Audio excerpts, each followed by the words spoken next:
Olá, Que tal? eu sou Cecília Eu sou Tony. e hoje vamos falar sobre a Alhambra de Granada.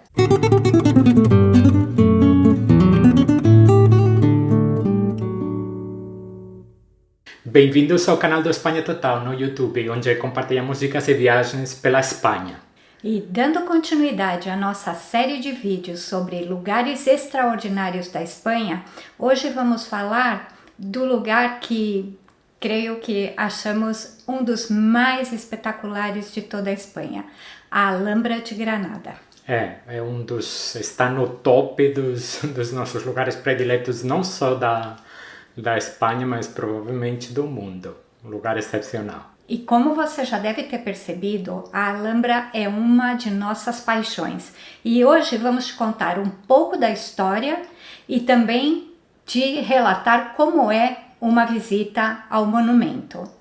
A Alhambra é um lugar muito grande e este vídeo vai ser extenso também. Então vamos dividir o vídeo em várias partes para poder apresentar o conteúdo de uma forma organizada. Vamos falar sobre a localização da Alhambra, vamos falar bastante sobre a história do complexo e vamos falar sobre diferentes partes do complexo, como o Palácio e os Jardins del Generalife, o Palácio de Carlos V, a Fortaleza da Alcazaba, os Palácios Nazaríes, outros espaços da Alhambra.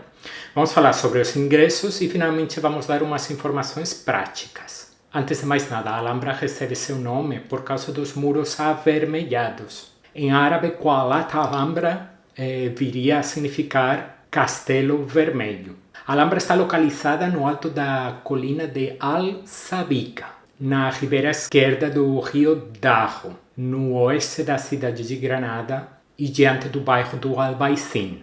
Localizado num ponto estratégico, a Alhambra tem vistas para toda a cidade, para a ribeira e está rodeada por muralhas e tem um formato irregular. O complexo da Alhambra é muito extenso e para ter uma ideia mais precisa de como está distribuído, vamos dar uma olhada no plano que é fornecido na bilheteria da Alhambra. Então, você vai entrar tem vários pontos de acesso ao complexo, mas você deveria entrar pelo ponto que fica junto à bilheteria. O primeiro espaço que você vai visitar é o Generalife. Mais tarde, você vai vir para a parte onde ficam os Palácios Nazaríes, onde fica a Alcazaba e onde fica o Palácio de Carlos V. E próximo desses espaços ficam as saídas do complexo. E vamos começar com a história da Alhambra. Os primeiros documentos históricos são do século IX. Menciona Sawar Ben Hamdun, que no ano de 889 teria tido que se refugiar na Alcazaba. A fortaleza teve que ser reparada dos estragos causados pela guerra civil que estava destruindo o Califato de Córdoba. Em Granada, naquela época, pertencia ao Califato de Córdoba. A Alhambra foi crescendo e ganhando habitantes, mas de forma lenta. Os sultões da dinastia Siri tinham estabelecido sua residência no bairro do Albaicín. Com a chegada do primeiro monarca da dinastia Nazarí, que foi Mohamed I, no século XIII, a residência real foi finalmente estabelecida na Alhambra. Este evento marcou o começo do período mais glorioso da Alhambra. Em uma primeira fase, a Alcazaba foi reconstruída. Foram feitas obras hidráulicas para trazer água do rio Darro. Foram construídos depósitos e galpões e começaram a ser levantados tanto o castelo quanto as muralhas. Um projeto realizado por Mohamed II e por Mohamed III, que também construiu os banhos públicos e a grande mesquita, no local onde mais tarde foi erguida a igreja de Santa Maria. Yusuf I e Mohamed V são os responsáveis pela maioria das construções da Alhambra que podemos admirar hoje, incluindo as obras de melhoria na Alcazaba e nos palácios, o Pátio de los Leones e os quartos vizinhos, a expansão do complexo dentro das muralhas, a Porta da Justiça, a expansão e decoração das torres, a construção dos banhos, o quarto de Comares e a Sala de la Barca. Quase não resta nada do que foi construído pelos últimos sultões nazaríes, porém. Anos depois da conquista de Granada pelos reis católicos, seu herdeiro Carlos V ordenou a demolição de parte do complexo para poder construir um palácio com o seu nome, como uma forma da afirmação da superioridade dos monarcas cristãos sobre os muçulmanos. E a partir do século XVIII, a Alhambra foi abandonada. Durante a ocupação francesa no começo do século XIX, parte da fortaleza sofreu com explosões e os trabalhos de reparação do complexo começaram unicamente já avançado o século XIX, trabalhos que continuam até o dia de hoje. Em 1984, a Unesco declarou o complexo da Alhambra como Patrimônio Mundial da Humanidade, por se tratar de uma testemunha excepcional da Espanha muçulmana entre os séculos XIII e XV, e também por constituir o melhor exemplo que a gente tem da arte nazarí. E hoje, o órgão responsável pela manutenção da Alhambra é o Patronato da Alhambra, que depende do governo da Comunidade Autônoma de Andaluzia.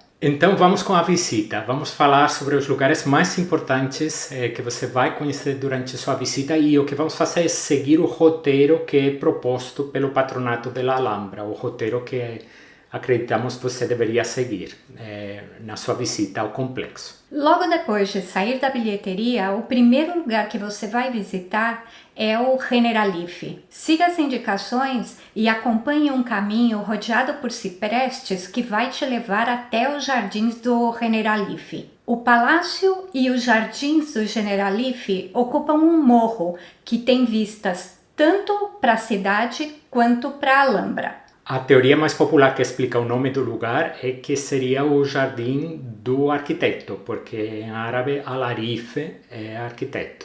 O Generalife tornou-se no refúgio, no lugar de descanso para onde os sultões fugiam, escapavam quando queriam se afastar dos assuntos do palácio. Apesar da sua proximidade da Alhambra e do estreito relacionamento entre Alhambra e Generalife, o Generalife em espanhol, não era considerado parte da cidade formada pela Alhambra. O primeiro lugar que você vai visitar se chama Jardines Bajos, Jardins Baixos, que ocupa uma área que está entre o Palácio do Generalife e La Alhambra.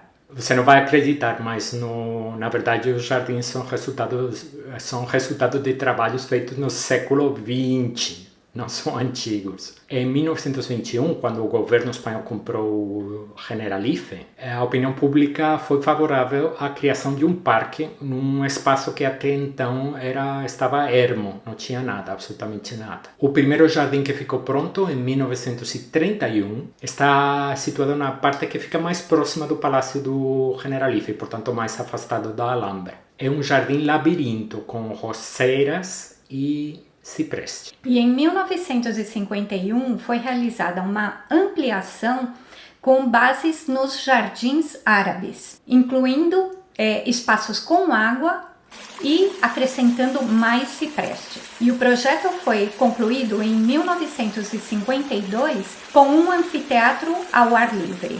Anfiteatro onde é celebrado o Festival de Música e Dança de Granada. E no final do jardim, levanta-se a silhueta branca inconfundível do Palácio do Generalife. Entrando no Palácio do Generalife, o primeiro lugar que você vai visitar é o chamado Pátio de la Acequia. Um espelho d'água do canal de irrigação da Alhambra divide o pátio em duas partes. O espelho d'água está rodeado por pequenos jorros de água e tem um piso de pedra em ambos os lados. No lado esquerdo do pátio há um muro com 18 arcos, embaixo dos quais há uma galeria aberta aos jardins inferiores. Avance pela galeria até o fundo do pátio e maravilhe-se com as esplêndidas vistas da Alhambra e do bairro do Albaicín. E não perca o pequeno e lindo mirante, com 3 arcos na frente e 3 em cada lateral, ricamente decorado. E no final do pátio você vai chegar no pavilhão norte. E na hora que você entrar no pavilhão, vai reparar que sua arquitetura não apresenta excessos decorativos. Vale a pena observar e contemplar as ricas decorações de yeseria, ou seja, decorações com gesso, que são características da arte nazarí. Ao contrário do que acontece no resto da Alhambra, o Palácio do Generalife apresenta uma simplicidade, uma robustez, mas uma simplicidade decorativa. Isso parece apontar para uma atmosfera íntima e tranquila, que era o que buscavam os sultões no momento que se retiravam para o palácio para descansar. Os jardins altos faziam parte da área do Palácio do Generalife.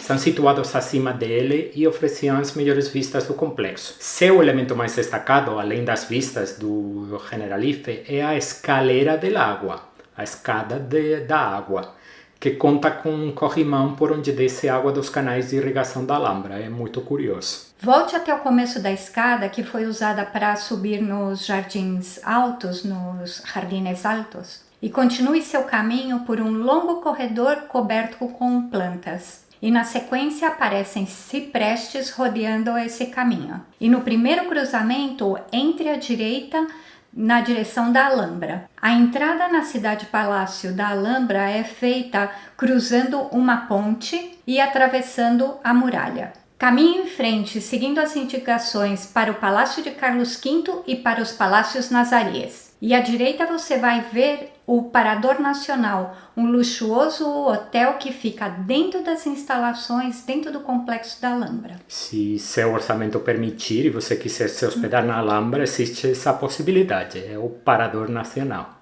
E na sua frente você vai enxergar o majestoso Palácio de Carlos V, sobre o qual vamos falar agora. Um esclarecimento, porque pode ser um pouco confuso. O Palácio de Carlos V fica numa parte do complexo da Alhambra que é de acesso livre. Você não precisa de ingresso para visitar nem o Palácio de Carlos V, nem a parte exterior do palácio. Você precisa de ingresso unicamente para entrar no Generalife, nos Palácios Nazaríes e na Alcazaba. Feito o esclarecimento, os Palácios Nazaríes eram a residência de verão de Carlos V.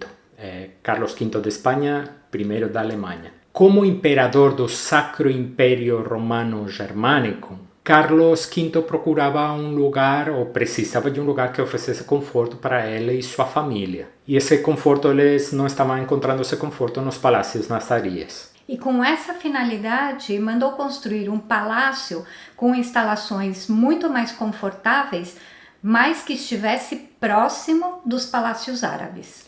Não era tonto para poder continuar visitando os palácios árabes quando tiver vontade. Além disso, a escolha do local onde se ergueria um novo palácio sinalizava o triunfo do cristianismo sobre o Islã. Por isso era necessário manter as antigas construções árabes para que pudessem ser comparadas com o peso e poder por trás do projeto clássico do novo palácio.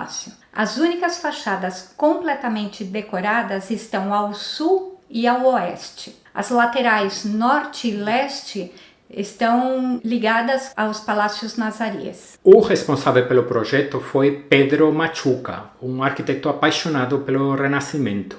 As obras começaram em 1527 e atenção, porque unicamente foram concluídas em 1957, já no século XX.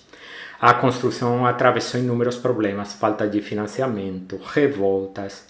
O prédio chegou a ficar tão abandonado que os tetos colapsaram. O pátio circular do palácio é único, sendo a construção mais importante do Renascimento espanhol. Conta com 2 andares. O andar superior é ocupado pelo Museu de Belas Artes de Granada. Como você vai poder comprovar, a acústica do interior desse pátio é maravilhosa. Isso se não tiver muita gente fazendo ruído aí nesse miolinho do pátio. Já presenciamos momentos mágicos nesse pátio acho que era um japonês que começou a cantar no meio do pátio. É a coisa mais linda do mundo. Uma parte do andar térreo do palácio é ocupado pelo Museu de la Alhambra. Você vai ver a entrada ao museu. Na hora que você entrar no palácio, fica à direita. E queremos chamar a atenção porque muita gente que foi para a Alhambra não visitou o Museu da Alhambra e isso é imperdoável, por 2 razões.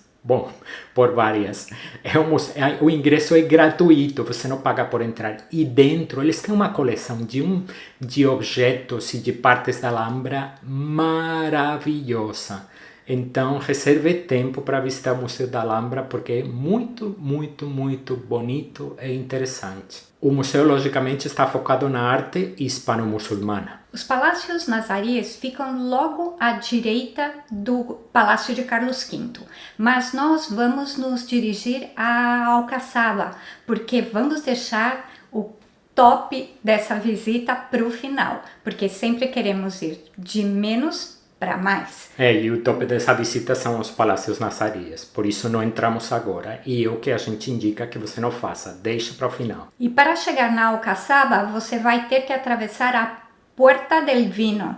E a função da Puerta del Vino, até hoje, é bastante similar à que teve logo de início. É a entrada principal à Medina da Alhambra e serve para conectar o distrito artesanal e residencial dentro da fortaleza amuralhada. É provavelmente uma das estruturas mais antigas do complexo. Foi construída durante o reinado de Mohamed III, apesar de que a decoração das fachadas é de outros períodos.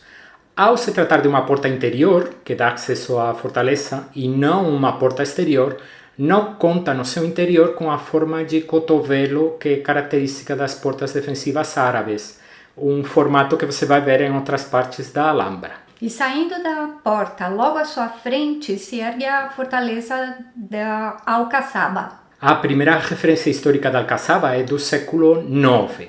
Acredita-se que foi construída no período das disputas entre muçulmanos e muwahidins, que eram cristãos convertidos ao Islã que morava entre muçulmanos. O complexo atual foi obra de Mohamed I, quando Alcazaba tornou-se uma verdadeira fortaleza, onde o rei estabeleceu sua residência. Seu filho Mohamed II também tinha sua residência na Alcazaba, antes de mudar-se para os palácios nazaríes quando esses ficaram prontos.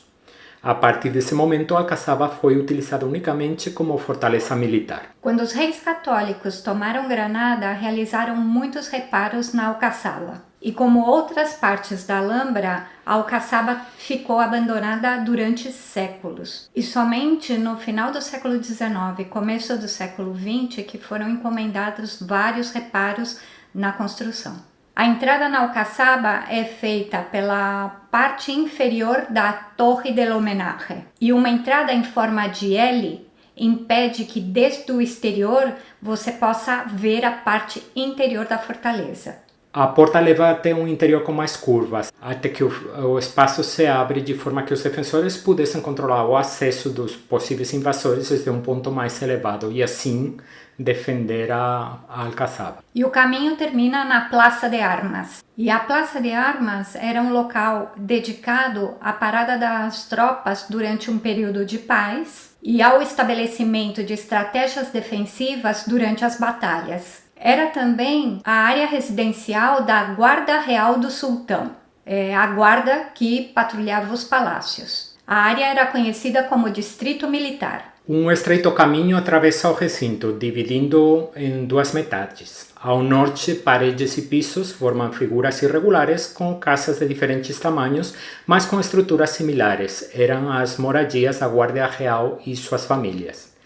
E ao sul, paredes muito parecidas, mas arranjadas de forma regular, com grandes pátios abertos, evidenciam a presença no passado de galpões ou vestíbulos para soldados. E no final da praça, ao leste, está a Torre de la Vela. A Torre de la Vela era a principal torre de defesa da Alcazaba. O interior da torre está formado por 4 andares com um terraço na parte superior. E um elemento muito importante é o sino que está nesse terraço. Um sino que era acionado para chamar a atenção dos residentes em diversas ocasiões. Podia ser por levantamentos, celebrações, decretos, por várias razões. As vistas do alto da torre são maravilhosas, é como se fosse a proa de um navio, permitindo contemplar logo na frente o centro de Granada com sua catedral.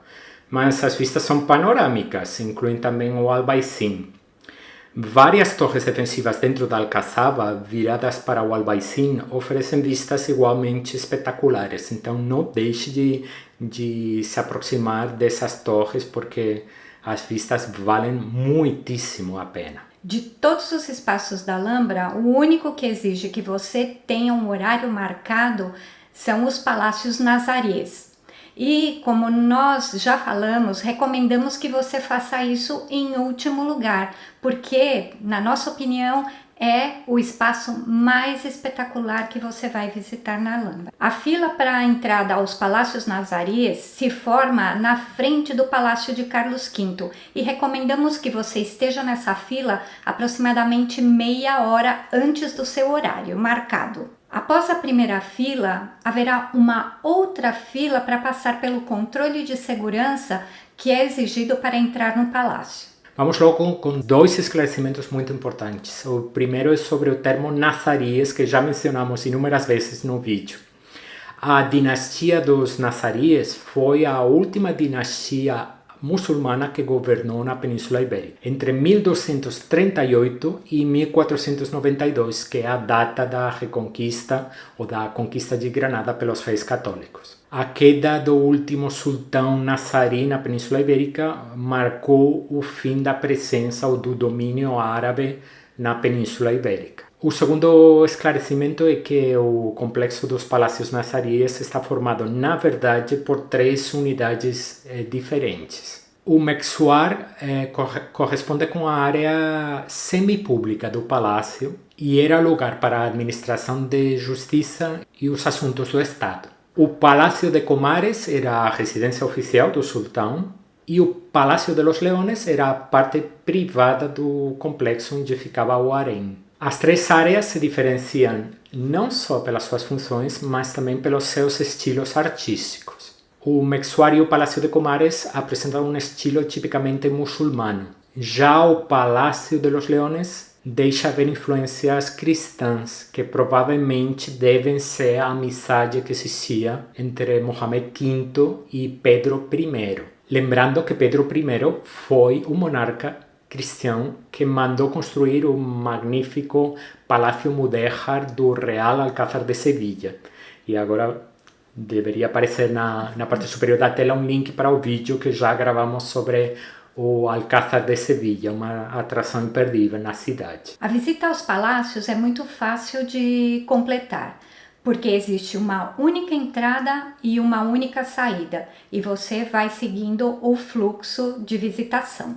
Você vai ver vários cartazes que indicam o itinerário proposto para visitar os palácios. O primeiro palácio que você vai visitar é o Mexuar. É o palácio mais simples dos três, e se você quiser avançar na sua visita, vai chegar antes que os demais visitantes em pontos mais interessantes desses palácios. É o que a gente costuma fazer, passar um pouco batido nessa entrada para chegar um pouco antes do resto dos visitantes em partes muito mais espetaculares. Assim você garante uma foto sem muita gente. A origem do nome Mexuar é a palavra árabe maswar, o local onde aconteciam as reuniões da Shura, ou gabinete de ministros. Era também o lugar onde o sultão aplicava justiça.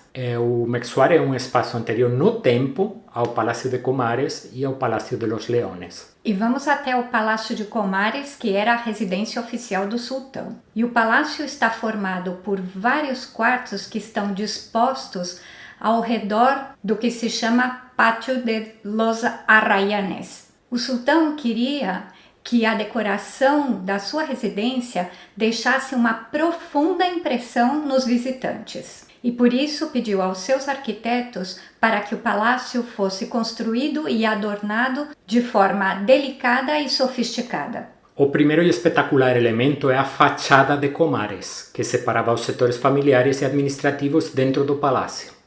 O sultão recebia seus vassalos ao pé das escadas. Sua composição, baseada em um sistema proporcional que divide o espaço em três partes, combinando o retângulo com o quadrado, representa um estágio avançado da arte muçulmana. originalmente estava pintado com cores brilhantes, o que já não é mais o caso. E antes de entrar no Pátio de los Arrayanes, devemos falar sobre a importância dos pátios nas casas muçulmanas. O pátio está no centro da vida familiar e ao seu redor se distribuem todos os cômodos da casa. Se era difícil avaliar a riqueza de uma família só observando a parte exterior de um palácio, com os pátios acontecia o contrário, revelando o poderio dos seus proprietários. O magnífico Pátio de los Arrayanes, sem dúvida, é um destaque da Alhambra. Que é o pátio que aparece na fotografia na tela do computador.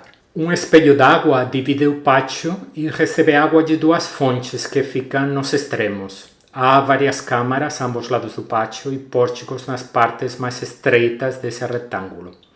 A superfície da água age como um espelho e reflete as estruturas, gerando uma projeção geométrica que quebra as linhas horizontais do local. O pátio permite acessar diferentes estâncias do palácio, como a Torre de Comares, que é a torre mais alta da Alhambra.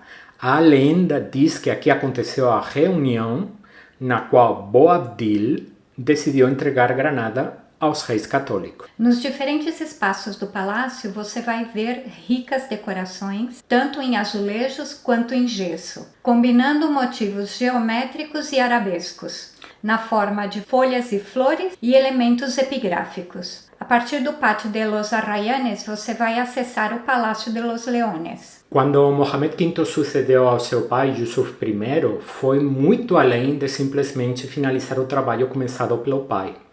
Deu início à construção, dentro da Alhambra, de um prédio que seria sua grande obra e um maravilhoso legado, o Palácio de los Leones. Este palácio continha os aposentos privados da família real. Foi aqui onde a arte nazarí atingiu seu grau máximo de excelência. O palácio mostra uma beleza incomparavelmente sensível e harmoniosa. Luz, água, cores e uma refinada decoração convertem o palácio em um maravilhoso prazer para o sentido. O palácio foi construído ao redor de um pátio central, que se chama Pátio de los Leones, rodeado por uma galeria de colunas como se fosse um claustro cristão. A fonte central de mármore com os leões que dão nome ao palácio é um dos exemplos mais importantes de escultura muçulmana, sendo um símbolo tanto da riqueza decorativa quanto do complexo sistema de circulação da água. Os 12 leões jorrando água suportam uma fonte em forma de polígono com 12 lados.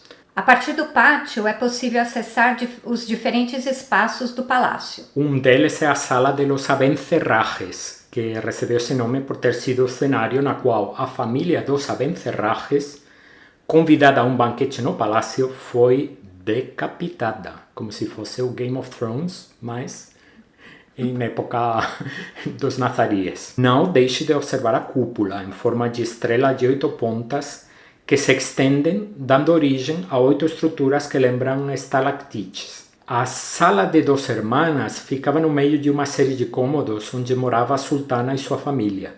Seu nome se deve a 2 lajes de mármore que formam parte do chão. O elemento mais impressionante da sala é a cúpula de estalactites, com sua estrela no meio, toda ricamente decorada com um delicado trabalho em gesso. Durante o reinado nazarí, o mirador de Daraxa servia como ponto de vigilância sobre o campo e tinha um jardim ao seu pé.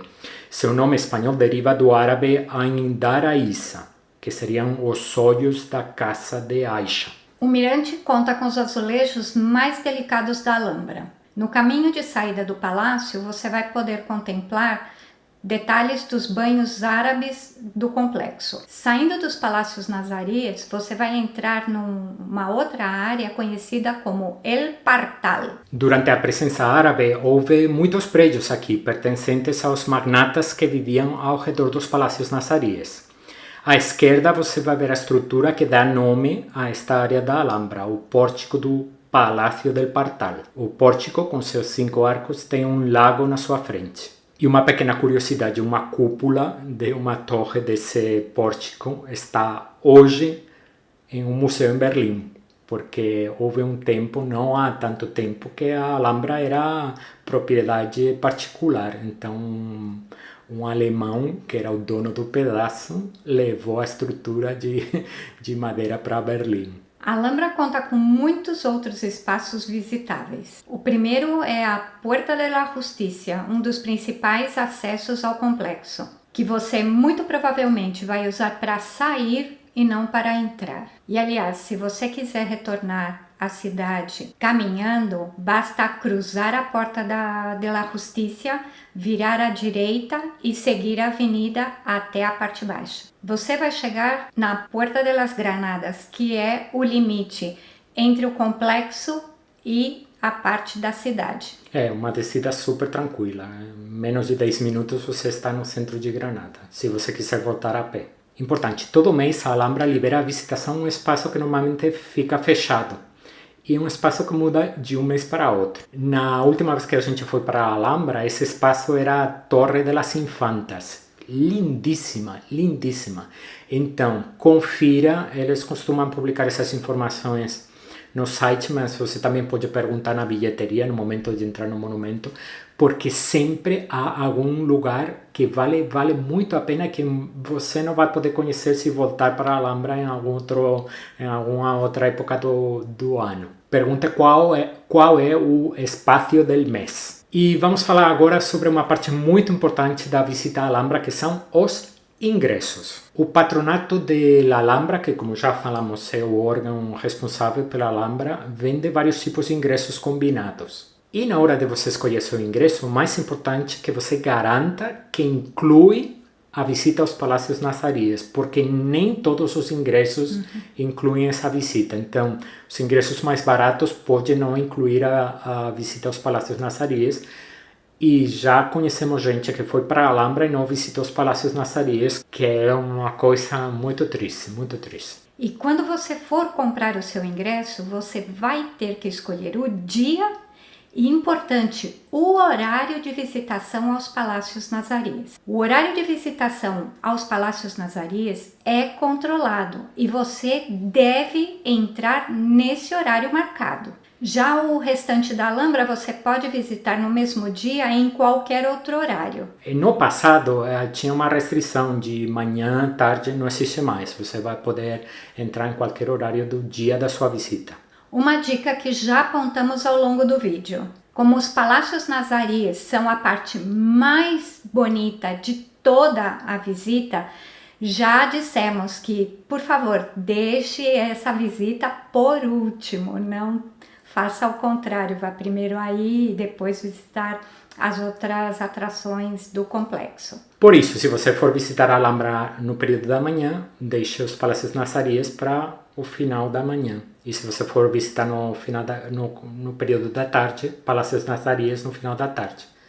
E se você estiver planejando dedicar o dia completo à Alhambra, então marque metade da tarde para Palácios Nazaríes. Entre os ingressos vendidos pelo patronato, destacamos 2. O Alhambra General, que inclui todos os lugares que mencionamos no vídeo. Então inclui o Generalife, o Palácio de Carlos V, que como já sabemos não precisa de ingresso, a Alcazaba e os Palácios Nazaríes. É Alhambra General. E o outro ingresso super interessante é a Dobla de Oro General, que além de incluir o ingresso Alhambra General, então Generalife, Alcazaba, Palácios Nazaríes, permite visitar 5 monumentos hispano-muçulmanos no Albaicín: o Bañuelo, a Casa Morisca, o Palácio de Dar al-Horra, a Casa del Chapiz e a Casa de Zafra. Falamos sobre esses monumentos no vídeo que dedicamos ao bairro do Albaicín, o link deve aparecer na parte superior da tela.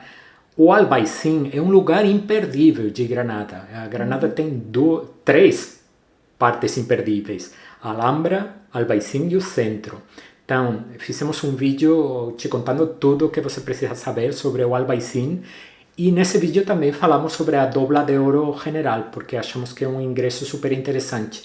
Unicamente custa um pouco mais que o ingresso normal para a Alhambra, e você conhece uma série de lugares muito interessantes no Albaicín. E outra coisa muito interessante da Dobla de Ouro é que você não precisa utilizar esse ingresso no mesmo dia. Você tem 3 dias para visitar todas as atrações. Aviso super importante, compre exclusivamente seus ingressos no site oficial da Alhambra, que vai aparecer agora aqui embaixo, que vamos colocar o link na descrição do vídeo. Não compre em outro site para evitar problemas, o acesso é super controlado, compre unicamente no site oficial. E aqui vamos deixar uma dica muito valiosa.